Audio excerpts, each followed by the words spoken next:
like a Hellcat. All right, let's now cut across to a statement that is being made by the Chinese Foreign Ministry. Intimidation will never work on China.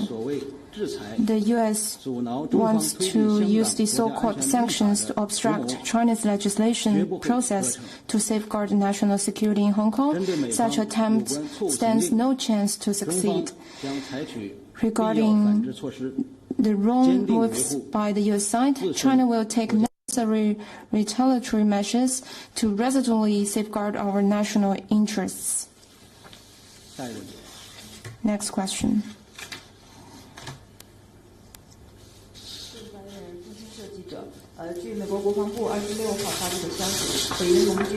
According to the U.S. Defense Department announcement, the EU side says that China's whole government campaign has expanded from the Indian Pacific to the North Pole, Europe, and Africa, which undermines the post-Second World War international facilities. What's your comment? I think the U.S. is just describing what it is practicing. The relevant remarks are shifting blames and ill-intentioned. The international community has seen it clearly. We urge the U.S. side to abandon the Cold War mindset and zero-sum game conception. It should stop presuming others based on its own pattern, stop groundless accusations and slanders against China. Instead, it should do more to contribute to world peace, stability, and prosperity instead of the other way around. Next question. With Global Times, China is strongly concerned about the relevant notice issued by the Indian side. We are checking on and verifying the situation. I want to stress the Chinese government always asks the Chinese businesses to abide by international rules and local laws and regulations in their business cooperation with foreign countries. And the Indian government has a responsibility to uphold the legitimate and legal rights of the international investors, including the Chinese ones. The practical cooperation between China and India is actually mutually beneficial and a win-win. Such a pattern has been artificially undermined. It's not in the interest of the Indian side. All right, so that was China's Foreign Ministry spokesperson Zhao Lijian there, reacting to India having banned 59 Chinese mobile phone apps. He said that China is strongly concerned and is verifying the situation. He also went on to reiterate that cooperation between India and China will be a win-win situation. Some interesting words there by the Chinese Foreign Ministry spokesperson. Let's listen in to what Zhao Lijian had to say again. China is strongly concerned about the relevant notice issued by the Indian side. We are checking on and verifying the situation. I want to stress the Chinese government always asks the Chinese businesses to abide by international rules and local laws and regulations in their business cooperation with foreign countries. And the Indian government has a responsibility to uphold the legitimate and legal rights of the international investors, including the Chinese ones. The practical cooperation between China and India is actually mutually beneficial and a win-win. Such a pattern has been artificially undermined. It's not in the interest of the Indian side. All right, so that was China's Foreign Ministry's spokesperson Zhao Lijian there, reacting to India's decision to ban 59 Chinese apps in India, including the likes of TikTok, Weibo, etc. Now, these apps, remember, were banned by the Indian government yesterday night. The spokesperson of the Chinese Foreign Ministry has said that China is extremely concerned about the situation and is in the process of verifying developments. This is the latest bit of information.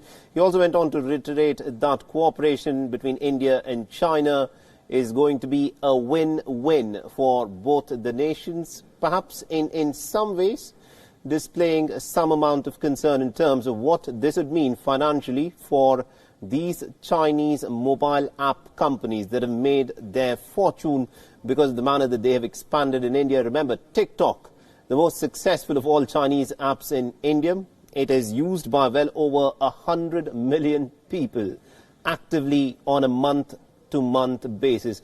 So China there displaying some amount of concern for what India has effectively done by stating that 59 of these Chinese apps have now been banned in India. This, remember, is something that has been done because the Indian government had stated that the manner in which these apps act and also the manner in which they operate is prejudicial to the security of India, because also the manner in which it stores the data, the kind of data that in fact it collects.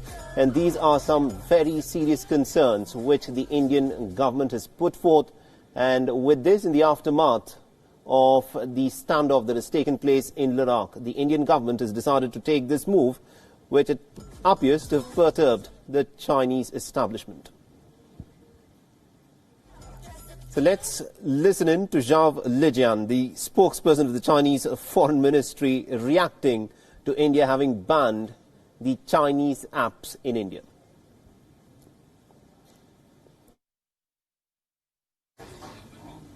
China is strongly concerned about the relevant notice issued by the Indian side. We are checking and verifying the situation. I want to stress the Chinese government always asks the Chinese businesses to abide by international rules and local laws and regulations in their business cooperation with foreign countries. And the Indian government has a responsibility to uphold the legitimate and legal rights of the international investors, including the Chinese ones. The practical cooperation between China and India is actually mutually beneficial and a win-win. Such a pattern has been artificially undermined. It's not in the interest of the Indian side. All right, so this is the Chinese reaction to India having banned 59 Chinese mobile applications in a single move. Some of the biggest digital businesses of China have lost access to what is one of the largest markets in the world.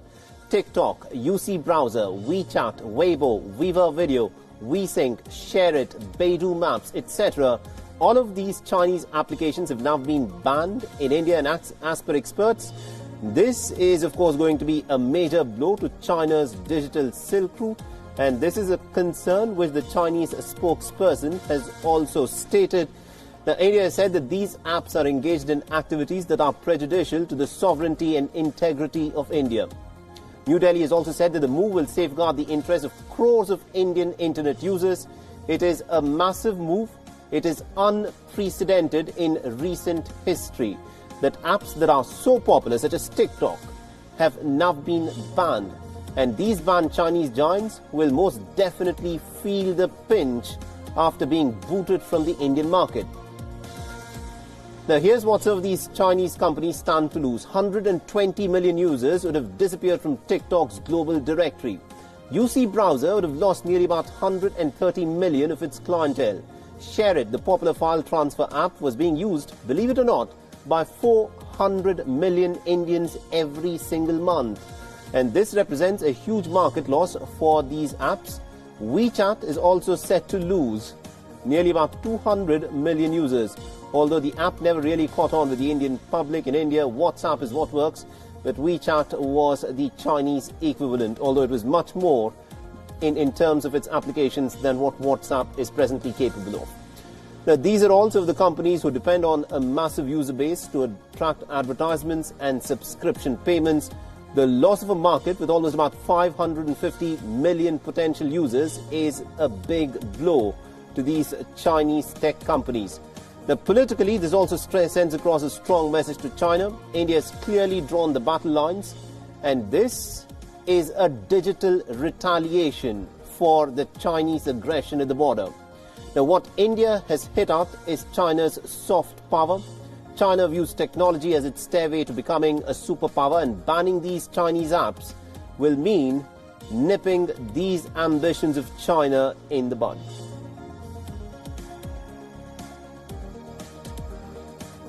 So this is what China is presently losing out on. 120 million TikTok users, 130 million users of UC browser. And also what is interesting in all of this is that there are other apps which will immediately come in, will be used instead of these Chinese apps. There are other alternative apps that can be used instead of TikTok, UC browser, Share It, etc. And the impact on the Indian consumers as such will be fairly limited. But these major Chinese tech companies who develop these apps have lost out what is arguably the biggest market outside of China to carry out their businesses.